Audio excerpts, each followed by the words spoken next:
Joe Light Trax 3. Ayan. Heavy duty, around 8 to 9 kg. Good for newborn, fully reclined po siya. Ayan. Up to 30 to 35 kg. Proven po ito and tested for big kids. Ito po yung mga nare-recommend namin. Okay? Already wash and reduced na po siya. Okay? So ito po yung details po niya one by one. So ayan po siya kapag full canopy, dahil adjustable po ito. Ayan. So pwede natin siya i-fold ng ganyan. Okay? So walang faded, walang discoloration yung kanyang canopy. Yan po yung combination color niya. Parang avocado yung color nito and then black. And then yung kanyang pika po. Okay? So next natin, ito po yung kanyang pagkakaupo. Malapad siya at mahaba. Kaya fit na fit po ito sa big kids. Ang matagalang stroller po ito.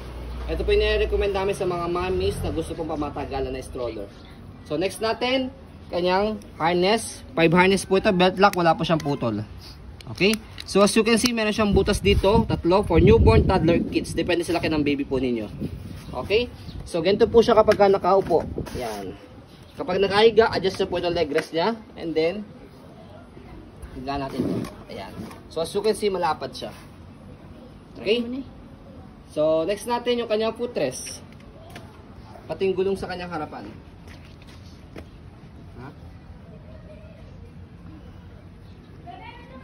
Front handle, ayan. So press nyo po dito kapag lalagay o tatanggalin nyo po si baby. And then salpak nyo lang siya. Okay. So next natin yung body frame niya sa right side. Okay. Pati yung gulong niya. Yung gulong niya sa likod, dalawang gulong, big wheels na po siya. So kailangan talaga yan for big kids. So yung stopper na cable, santapak lang siya dito para naka-stop na. Okay. Then yung basket niya malaki, marami kayong pwede mailagay. Dito po siya ina-adjust pag gusto niyo po siyang higa. Press niyo lang po ito. Yan. And then kapag gusto niyo po siya iupo, hatakin niyo lang po ito. Ganun lang. Okay? Body frame sa kabilang side. And then yung kanyang handle. Yan. Okay? So stroll natin muna bago natin siya i-fold to make it sure na wala siyang problem regarding sa kanyang mechanism. So, napakatibay nito. Sana kanina. Ayan. Okay. Lagay natin to. Ay, hindi na pala kasya. Bakit baby ka ba? Hindi na pala kasya. Ayan. Okay. So, sa pag-fold po sa kanya, dito lang sa pinakaupuan, stopper nyo muna siya. Sa upuan, meron naman nakalagay na note yan, fold strap. Angat nyo lang po ito, tapos press nyo po yung nasa upuan. So, can stand alone. Yan. Compact lang siya, manipis siya kapag naka-fold.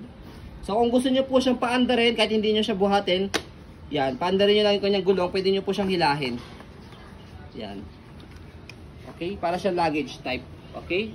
So, sa pag-open, tanggalin nyo na yung lock dyan sa gilid, tapos bubukan nyo lang siya.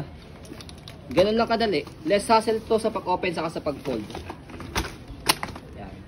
So, yun po. As you can see, very details po kami sa akin pong pag-video kasi kami shop policy. No refund to exchange, what you see is what you get. So, yun po. Maraming salamat. Have a nice day and God bless po. And by the way, additional information po. Meron lang siya ritong sobrang light na fade. Sobrang light lang. So, kaya as you can see sa video, hindi siya masyadong halata. Yan. Sobrang light lang siya. Kaya hindi siya pangit. Hindi siya pangit tignan. Kasi as a maselang seller, yan, hindi kami kumukuha ng mga faded na items. So yun po, maraming salamat. Have a nice day and God bless po.